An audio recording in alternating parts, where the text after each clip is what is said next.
everybody has toxic thoughts, and I think sometimes you need to entertain them and process them so you can move into the healthier space.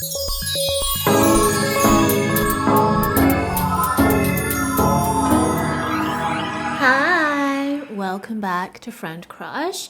I'm your host, Amber Akilla. This is my podcast / video series where I talk about stuff and things, cute, chaotic, and critical thinking. I'm still in Perth at the time of recording. Oh my god. Oh yeah, also follow me on Instagram, TikTok, Spotify, SoundCloud, etc., etc. Subscribe to the YouTube channel, like, comment, you know the drill. Anyway, and then Instagram at friend.crush if you want to send me specific questions, feedback, etc. Also, you can just send it to my main account. I try my best to reply when I can, or consider like the questions that you send me in videos, whether it's on TikTok or YouTube. I hope everyone is doing well.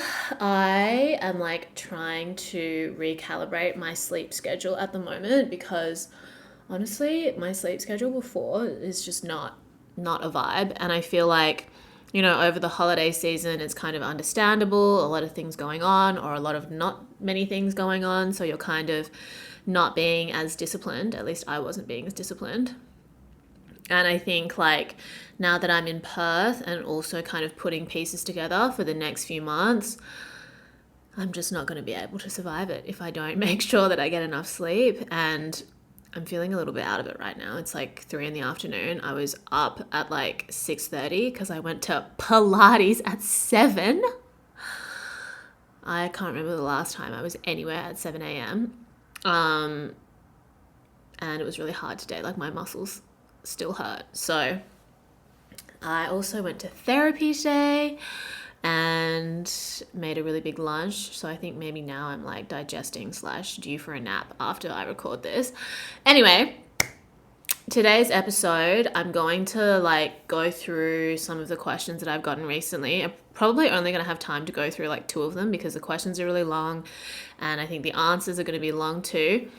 And yeah, I'm just going to try to give you my thoughts and perspective. I think that ultimately, you know, what I learned from my therapy session today is that we are always looking for ways to like rationalize or understand our experience and try to come up with like a neat little package that we can put, especially the negative things that we experience, into like a digestible sort of way for us to, I don't know, process or understand them.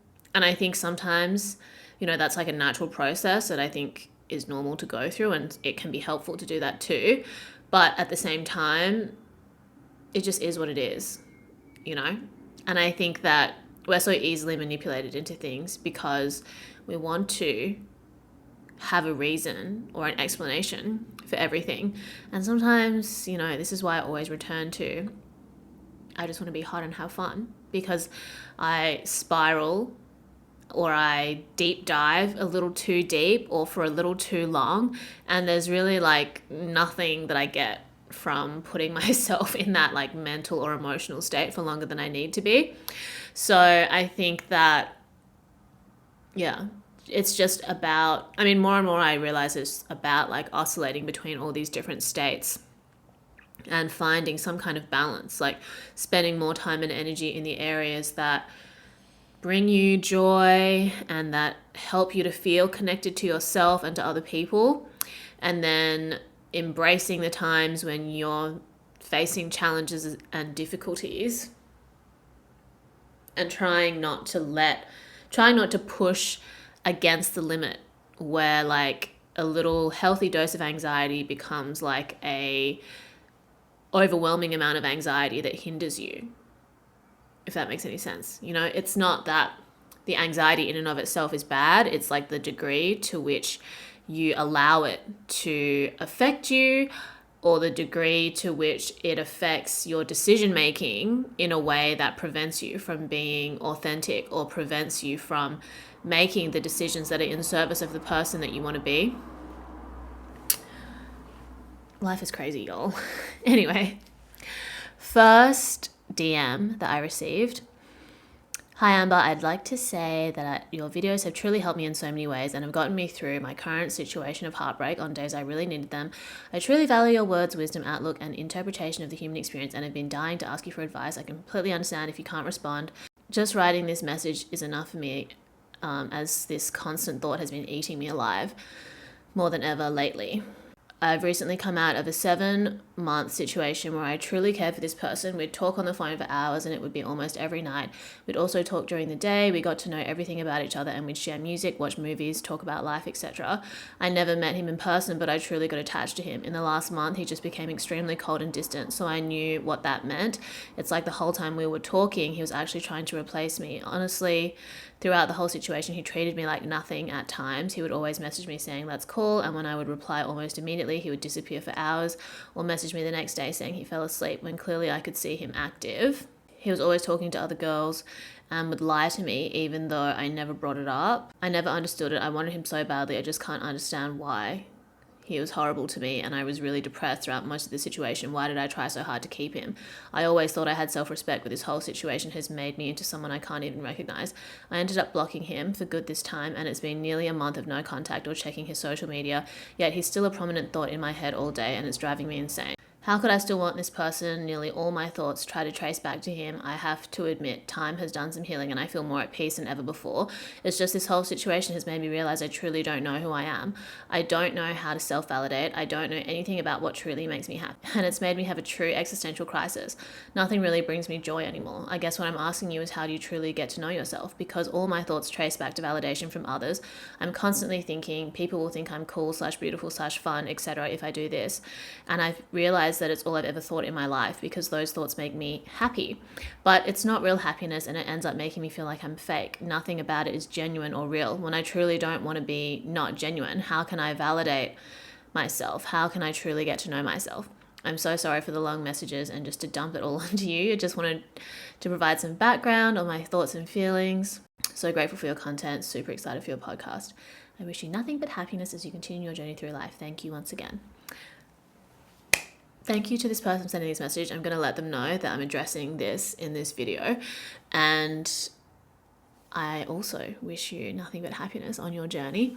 I think that this kind of situation is probably familiar to so many of us. And it's crazy how, even though maybe the small details of the dynamics that we're in, the core dynamic is similar, like this kind of self-abandonment that we might go through when we become really attached to someone and we, in a way, like don't honor our own boundaries or don't consider where we end and the other person begins, or we give more to someone, ensure that someone else's needs are met at the expense of our own.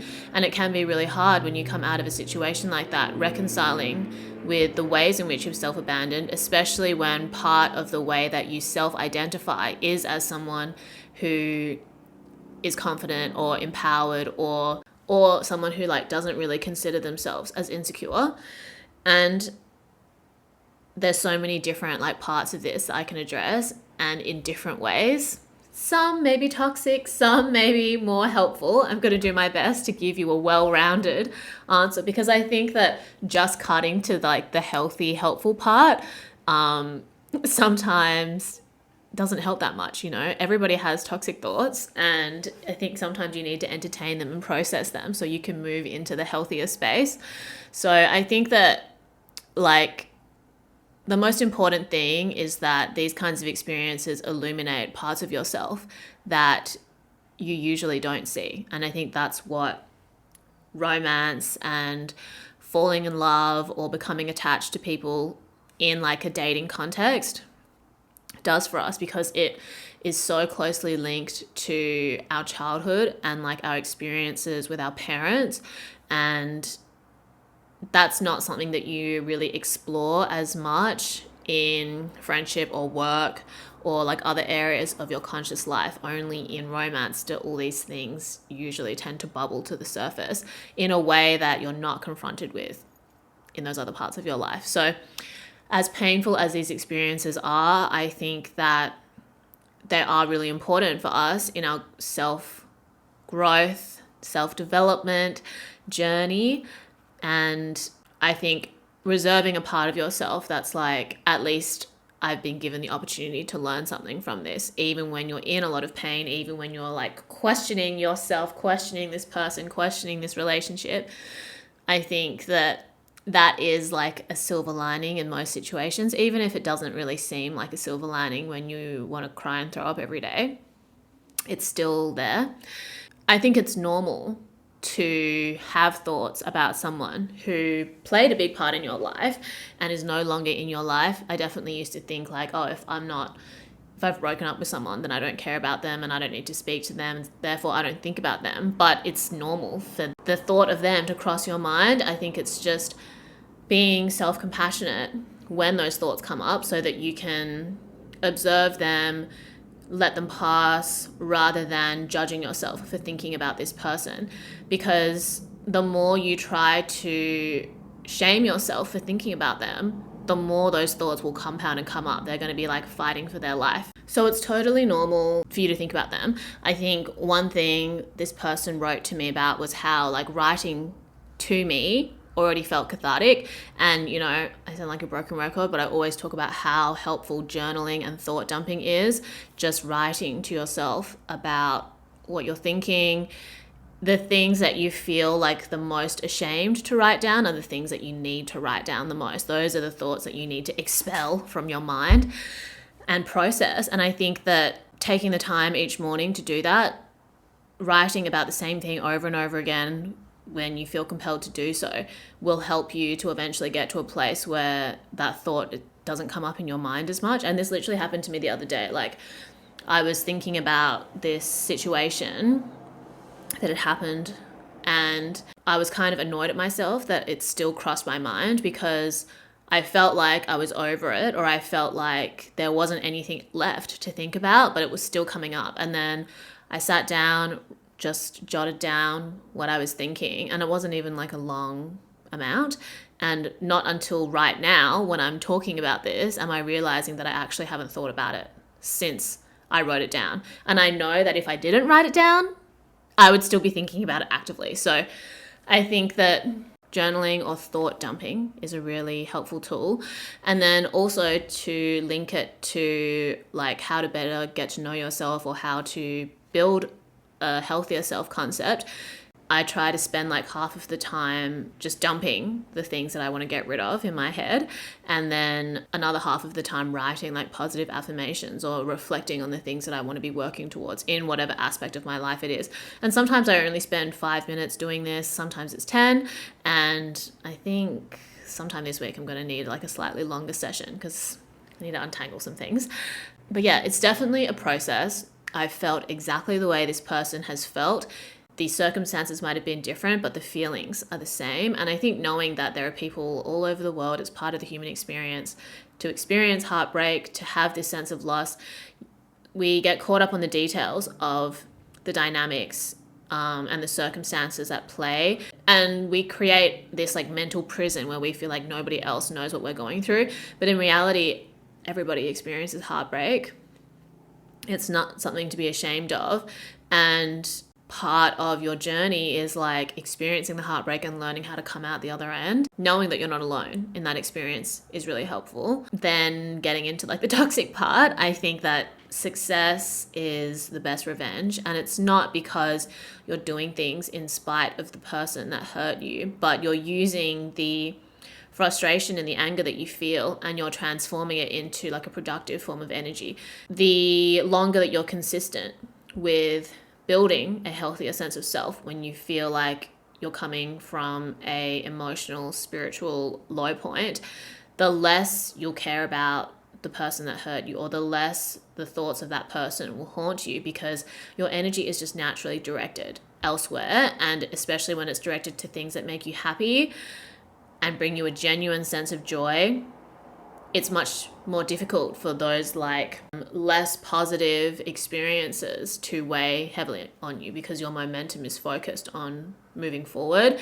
And the thoughts of that person will always come up, I'm sure, but the frequency and the emotional charge of them will decrease over time as long as you keep putting one foot in front of the other.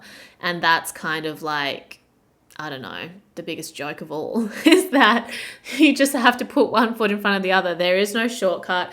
There is no magic formula, and you don't know how long it might take you. You know, some situations are easier than others to get over and process, and some just aren't, and it's going to be different for every person. I think about the way that a lot of people say that they're even more heartbroken over like situations where they didn't really date the person that they were involved with. It wasn't really official, it wasn't even for that long.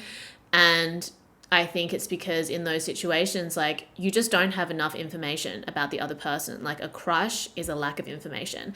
Everybody is human at the end of the day. We're all flawed.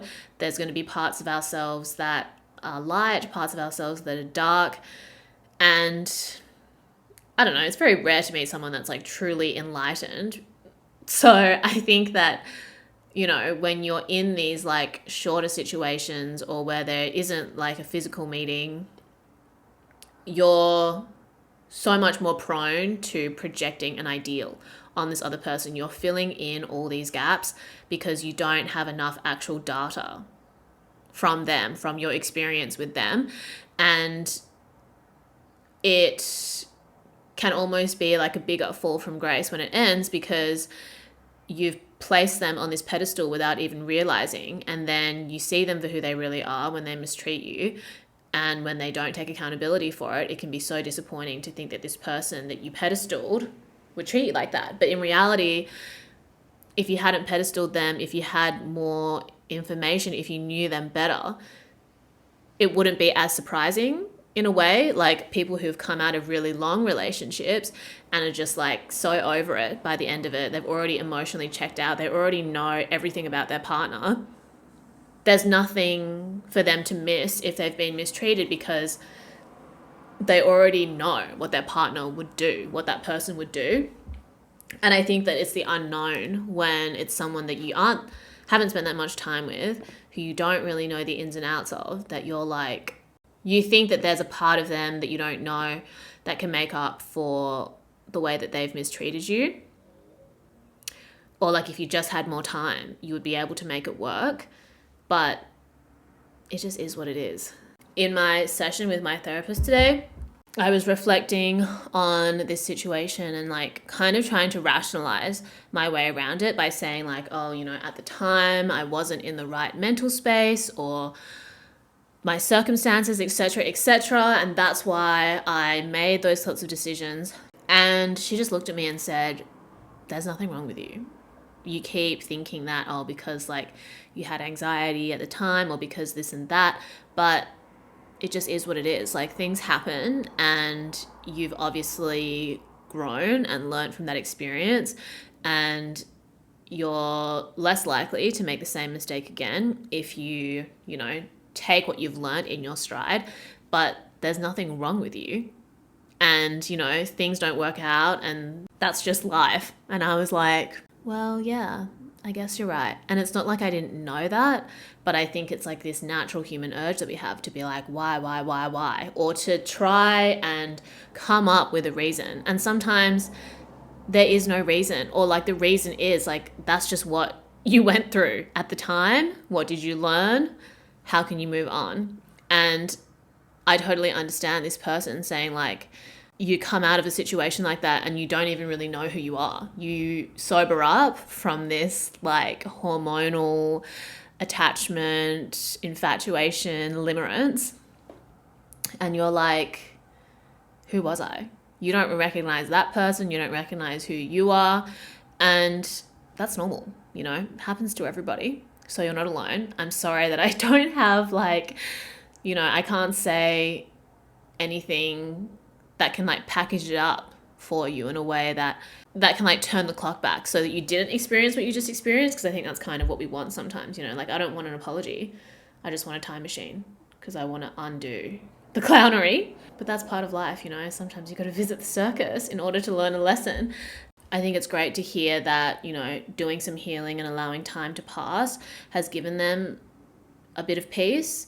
And I think, you know, the journey of self-validation is ongoing, especially for women. I think, honestly, I feel like up until your early 30s, which I'm not yet at, you're just going to have so many different sources of people wanting you to be insecure in this society.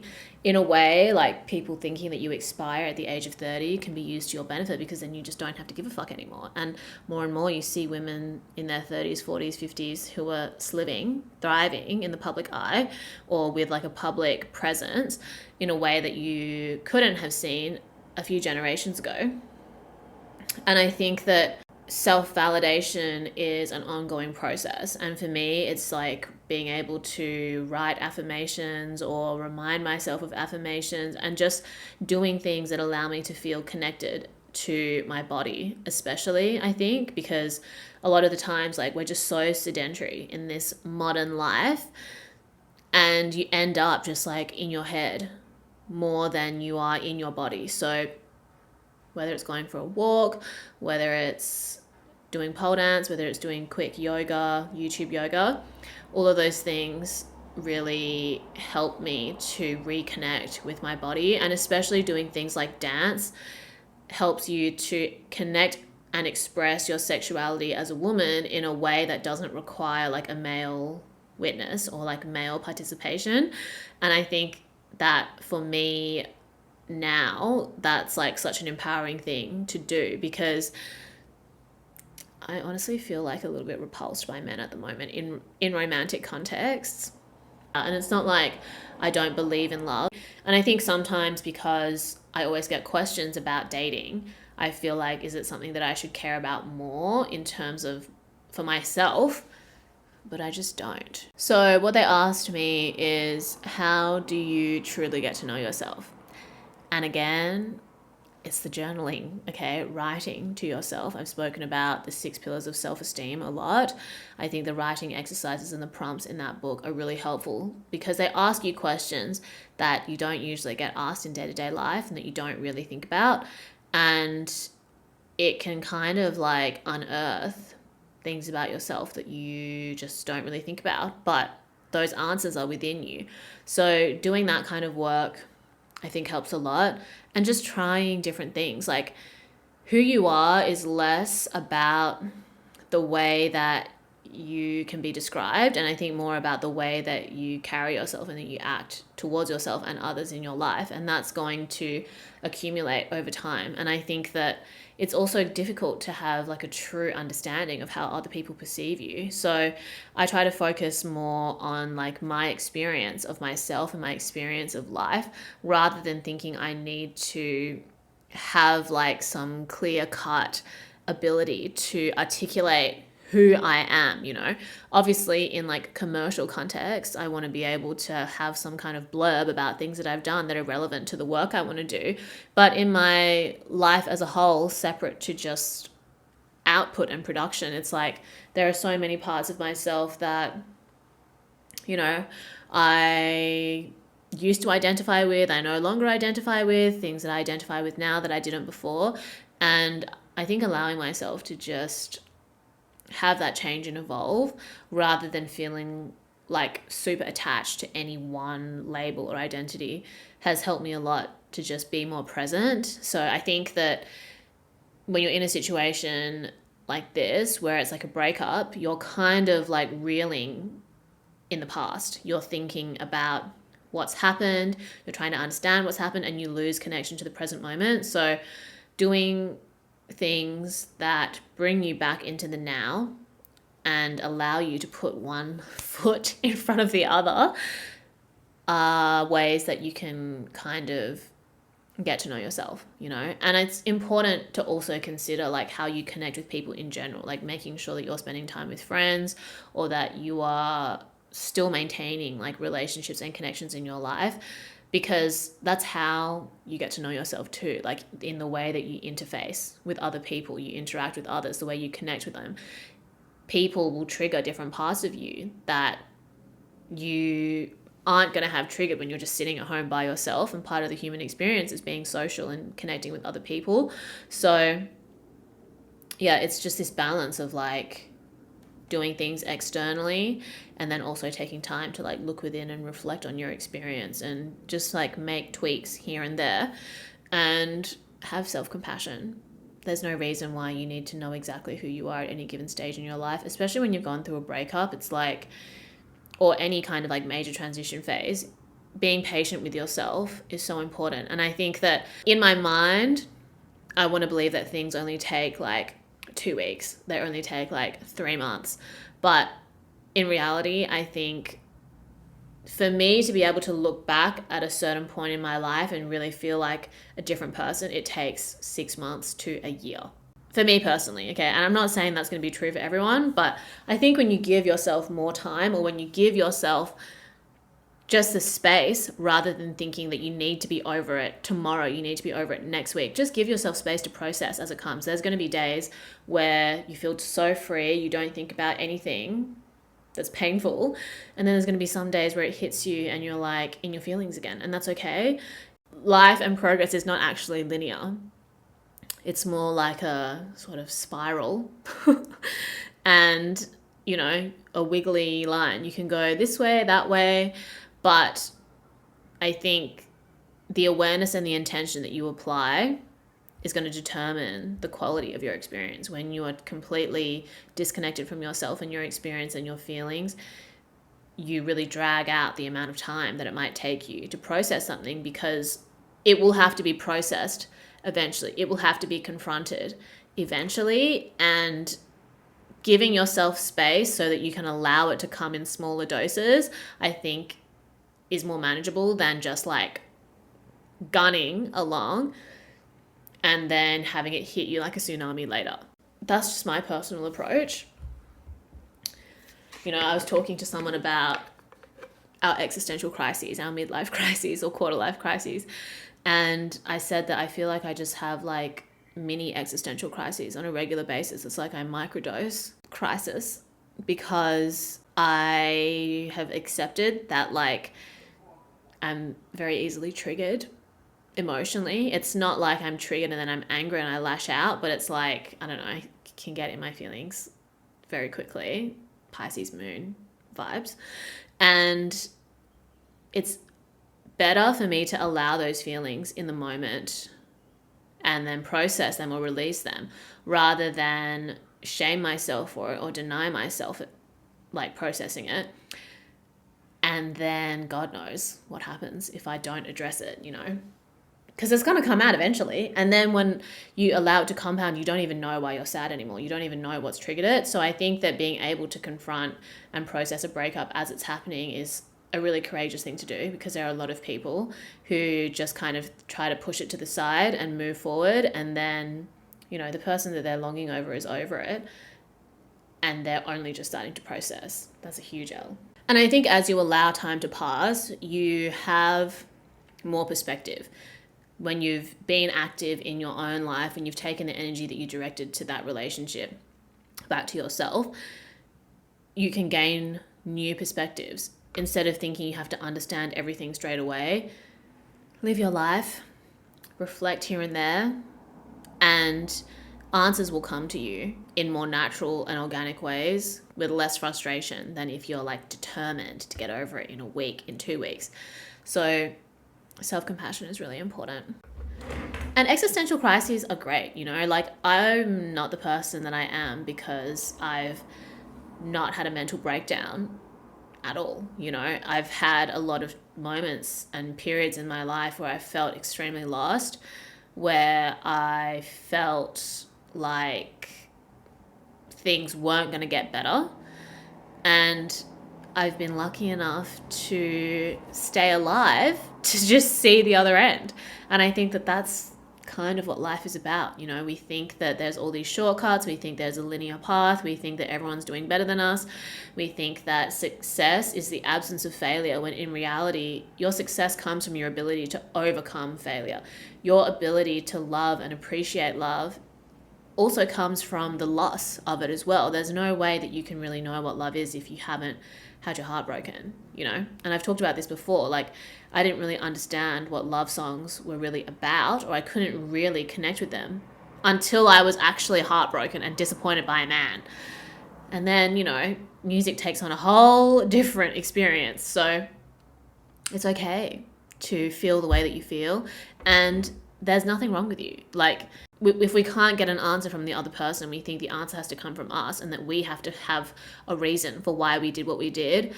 And you can analyze it because, like, oh, the circumstances you were in, the mental space you were in, the relationship you had with your parents, blah, blah, blah, blah, blah. Like, those thoughts have value too. But at the end of the day, it's like, well, it's happened. And like, nothing can last forever, no matter how much we wish or we hope that it would. And I think even for me as a woman, like, who enjoys being single and who enjoys and values her freedom, I think I've still been conditioned with the idea that, you know, you meet a person and then you don't have to date ever again. Like, the person that you've fallen in love with is the person that you're going to end up with. And that's not necessarily the case. And just because some people have taken that path in life doesn't mean that they're happy. And I think on some level, knowing that you might have to confront heartbreak more than once before your death is depressing. But why have one boyfriend when you can have 4? So finding a balance between healing and then also doing, and then also just like distracting yourself and having fun, you know? You don't need to take everything so seriously all the time. And I think that it's just this bouncing around rather than thinking like one period is defined by healing only and then you can't do anything that's going to compromise your healing. Part of healing is also just living your life, not letting the negative experiences in your life determine whether or not you have a good time moving forward. I think that's a really powerful way to move through difficult periods of your life. There's going to be moments of grace where you're like not thinking about what weighs on you so heavily all the time and you're just able to enjoy the moment. That's what's most important, I guess. You know, like the past doesn't need you anymore. It's over and you can move forward. And it's scary sometimes because the person that you imagined as part of your future is not there anymore. So now you have to come up with a new future. But that's also exciting. So there's many different feelings you can have at one given time. And I think opening yourself up to those contradictions and the paradoxes that exist in your experience is quite freeing, and it allows you to just observe rather than feel like everything has to be boxed in into a specific label or into a specific experience. Those are my thoughts. Side note is I would say don't get involved with people, like don't talk to people for more than a few weeks without meeting them in person. I get that, like, you know, sometimes when we feel lonely, you get attention from someone, even if they're not in the same place as you, it can feel really good. And it almost feels safer than if you had to meet someone in person and really confront like their humanness and like any flaws that they have or you have. But I think that it's normal to have experiences like that because it seems quite common, because I get asked a lot of questions or I have people describe a lot of situations like that where you are kind of in this like virtual relationship, but don't do it. It's not worth it. You know, we spend enough time online for work, for pleasure, for entertainment. You don't need your love life to be online too. I think that being able to have offline connections and relationships is so valuable in a world that is constantly trying to mine our attention and keep us on the internet. Avoid virtual relationships. I understand if you are in a relationship that has to be temporarily long distance, that's a different thing. But I would strongly recommend against starting a relationship and continuing a relationship just through message and FaceTime. You need to be in person, you know. Maybe you can deal with not being in person, but I hope that my thoughts on that situation made sense. Let's move on to the next one. Next question / situation, also semi-romance related. Hey Amber, just wanted to say a big thank you for your TikTok videos. I honestly could relate to so many of your videos, which shows how often men, or shall I say boys, lack absolute accountability, self-awareness, etc. in relationships, and it really fucked me up, to be honest. I also had a part in it, ignoring the red flags, believed he would change, etc., and gave up all my streams of joy for the relationship to be the only stream of joy, and I definitely don't want to do that ever again. As if the breakup wasn't messy and hurtful, he then posted on his IG basically blaming me for not being close to his loved ones and couldn't be himself, etc. I blocked him to really start my self-healing journey. I just had a question about attachment and dating. I found that I struggle to casually date or date multiple people through apps like we do in this generation. I really do want to be not so serious all the time and be able to just meet people and defs not get attached to unhealthy people. I'm not looking to date right now, but when I'm ready, I would love to start working towards this. So when I am ready, I don't build attachment too quickly or to someone who doesn't meet my standards. The thing about love and relationships is that you really can't predict who you're going to meet, when you're going to meet them, and whether or not you'll be attracted to them, and what it is about them that you're going to find attractive. I think that's like the craziest thing, because, you know, I've seen the hottest women of my generation fucked over by very mediocre men, and it's wild to think that they were able to see something in them, and I'm talking about myself included. I think when it comes to like romance and dating, and meeting people and it being casual, I think I did a podcast episode on flirting and just having crushes and allowing yourself to just have crushes. Like, not all attraction has to become a relationship. Not all attraction has to have meaning. You know, sometimes it's just fun to crush on someone and then move on with your life. You know, you don't have to pursue every like hormonal feeling you have. You can just enjoy it. And I think that I personally don't use dating apps. I don't have any immediate plans to get on them. I think if you enjoy the experience of dating apps, that's great. Continue using them. If you don't enjoy the experience of dating apps, don't pressure yourself into using them. Unfortunately, that means you're going to have to go out more, probably, if you want to meet people. But doing that also gets you out of your comfort zone, puts you in contact with people that you might not just find through the algorithm.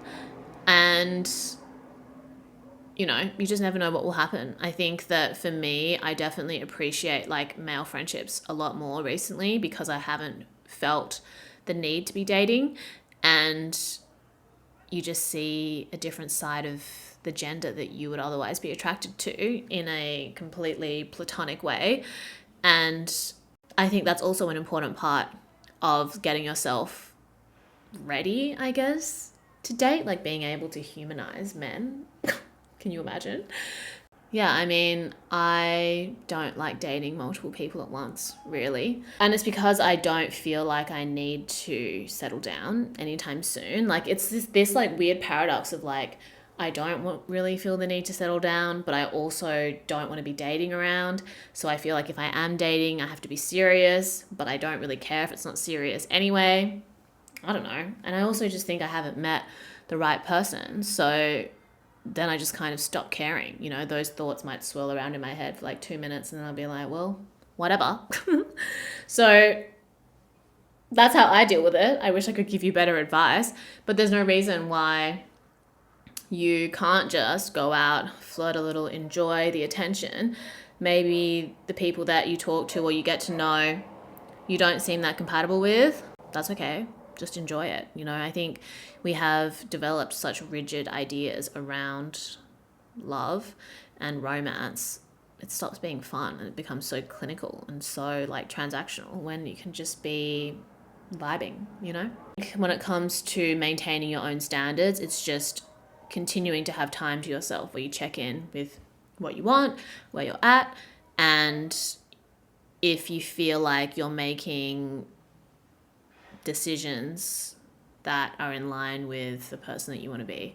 And, you know, sometimes you don't make the perfect decision, the right decision, and that's okay. That's an opportunity for a lesson. And just doing what feels authentic to you. You know, I personally don't feel like dating apps are authentic to me. That's okay.